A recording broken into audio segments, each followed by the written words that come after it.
Hi everyone, welcome to Monica's Singapore Kitchen. Today I'll be making crispy flaky puffs. The flakiness is achieved by wrapping an oil dough inside a water dough and rolling it multiple times to create the many thin layers. This pastry encases a delicious savory sweet chicken filling. Come along with me to see how these puffs are made. Let's make our filling. This is 90 grams of candied winter melon. Candied winter melon is a traditional Asian sweet which has a light, refreshing, crunchy and chewy texture and imparts a delicate sweetness to our puffs. So you can get it from the Asian supermarket in a plastic container like that, a plastic bag like that, and the bag is written as winter melon. So we need to dice it into 2 mm or rather 3 mm cubes. Round about that.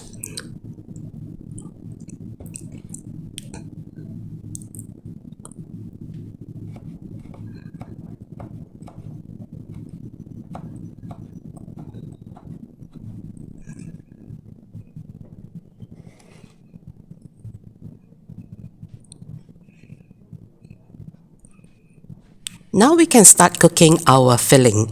So we need some oil, about 90 milliliters of oil. Just heat up this oil. So once the oil is nice and hot, we can start sauteing our diced Bombay onions, which I've diced into 5 mm cubes.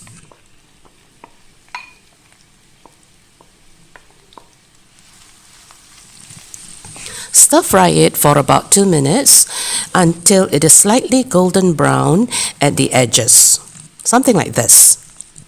Then at this point, you can add this minced garlic, 30 grams of minced garlic.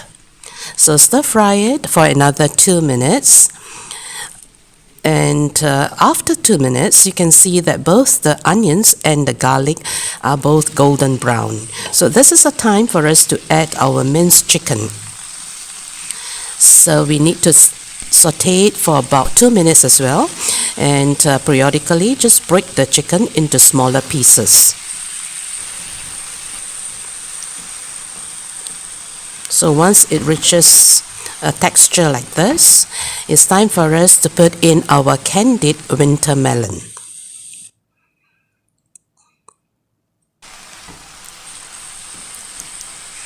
Okay, mix again. So once it's thoroughly mixed, we will then add our seasonings. The seasonings are chicken powder, 5-spice powder. So this is very important, the 5-spice powder, as it gives a unique aroma to our filling. So do not skip this. So half teaspoon of salt, 1 teaspoon of white pepper, light soya sauce, dark soya sauce, and 60 grams of brown sugar. So mix everything thoroughly.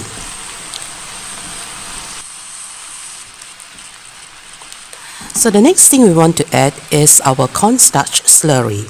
Adding a cornstarch slurry ensures the chicken stays moist and tender, and it helps thicken and glossify the filling, and also helps the pieces of chicken to cling together so that it is much easier to wrap later on. So now you can see that it is sort of clumps together like this. This is what we want to achieve. So it is ready now, our filling. So we are going to just dip it into a container, and then we are going to cool it before we start wrapping.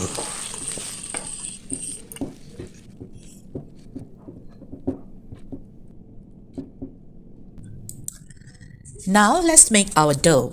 Water dough first.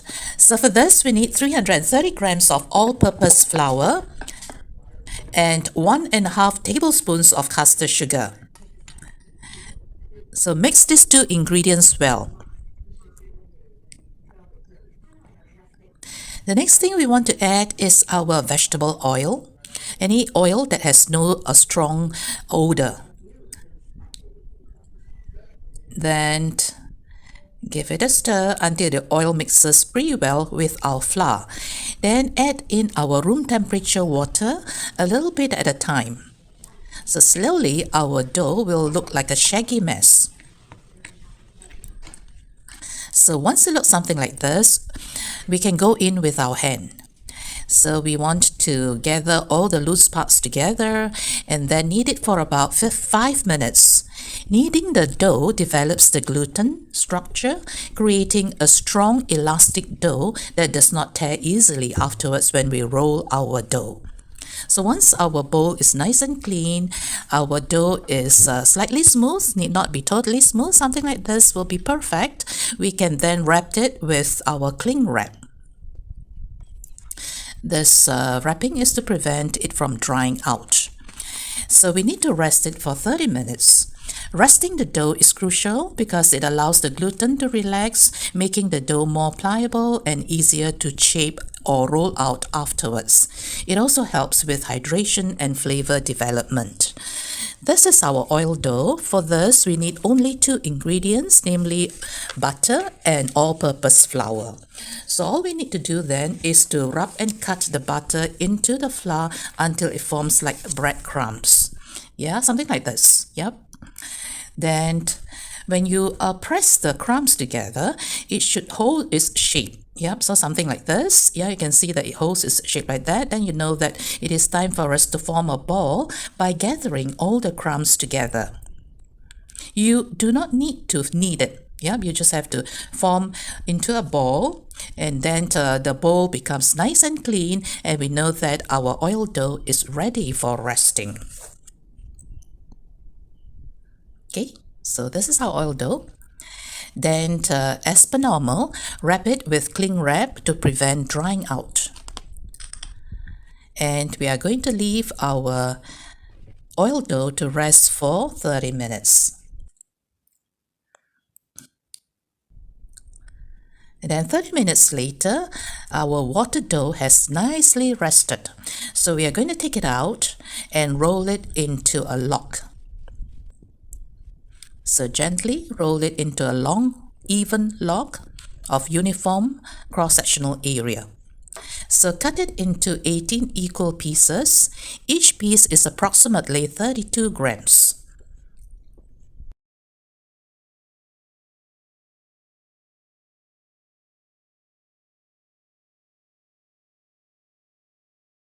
Okay. So then take one piece and slowly form and shape it into a nice sphere. Okay, put it aside. Do the same for all the others until you have 18 water dough spheres. Now this is the oil dough. So you're going to do the same thing and cut it into 18 pieces. So before we cut it, we need to form it into a log first. It really helps with our portioning afterwards. So you don't need to knead it anyway. It's not easy to knead it as it's very crumbly. So you just have to press it to form a log and then divide it into 18 equal pieces. Each piece is roughly about 23 grams. Then we need to take one piece and then press and shape it into a sphere.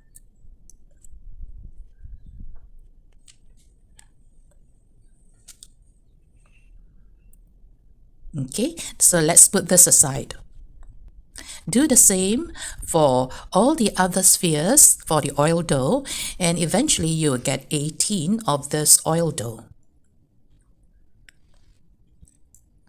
So now we have 18 oil dough pieces and 14 oil dough spheres. Yeah, so that all are spheres actually. So take one water dough and then roll it out into a disc of about 7 cm in diameter. Wrap the oil dough within the water dough. Then we need to seal the edges completely. Yep. And then we also need to press it and roll it so that the water dough is in complete contact with the oil dough, leaving no air gaps. Okay, something like this. Then put it aside and do the same for all the other pairs until you have 18 water and oil dough spheres. So you take one piece, gently press it into a disc. With the help of a rolling pin, roll it out into a tang of approximately 15 cm long. So then you roll it up like a log Swiss roll style. Okay, you should get approximately 2 complete spirals. Let's put this aside and do the same for all the other pieces until you reach the last piece. Okay, then going back to the first piece, so you're going to press it down gently and then roll it from center up and center down to distribute the oil dough within the water dough. So our aim is to get a tongue shape of approximately 25 cm long. Then again, we are going to roll it into a log Swiss roll style. So at this point, we should be able to get approximately 4 spirals. Okay, let's put this aside and do the same for all the other pieces. So until we reach the last piece.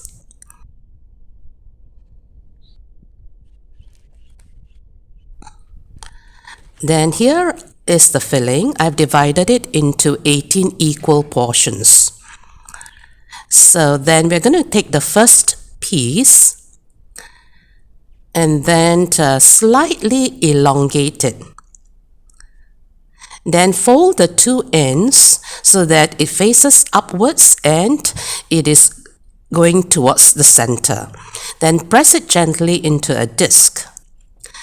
So with the help of a rolling pin, we are going to roll it into a circle of a diameter approximately 12 cm or 5 inches, paying particular attention to the thickness being thinner at the edges and thicker at the center.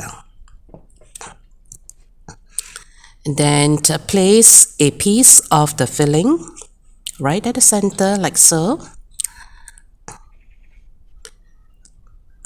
Then we're going to fold the dough to encase the filling. You can use any method of folding. You can use the curry puff style, or you can use the ruffled purse style like what I'm doing now. Anything as long as you can cover the filling completely. We don't want the filling to drop out or to ooze out. So it looks like a ruffled purse. Yep, so cute, right?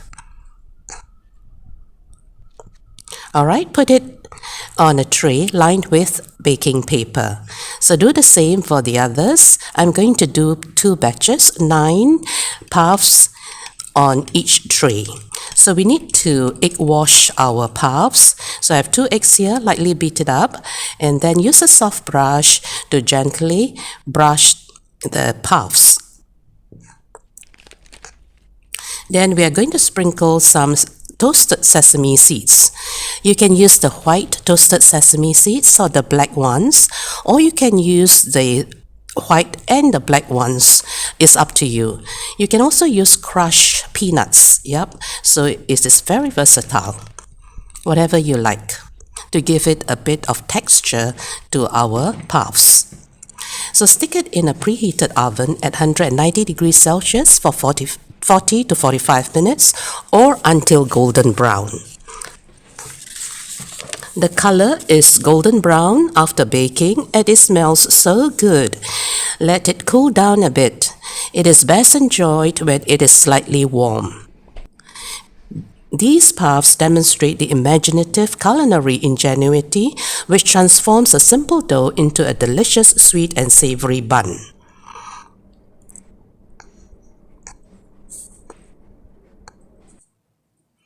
Let's take one piece and have a look inside.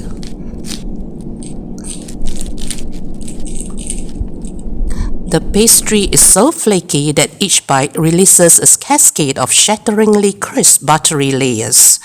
The puffs have a unique fragrant filling thanks to the 5-spice powder. The onions, brown sugar and the candied winter melon impart a delicate rounded sweetness to the filling. Thanks for watching and happy cooking!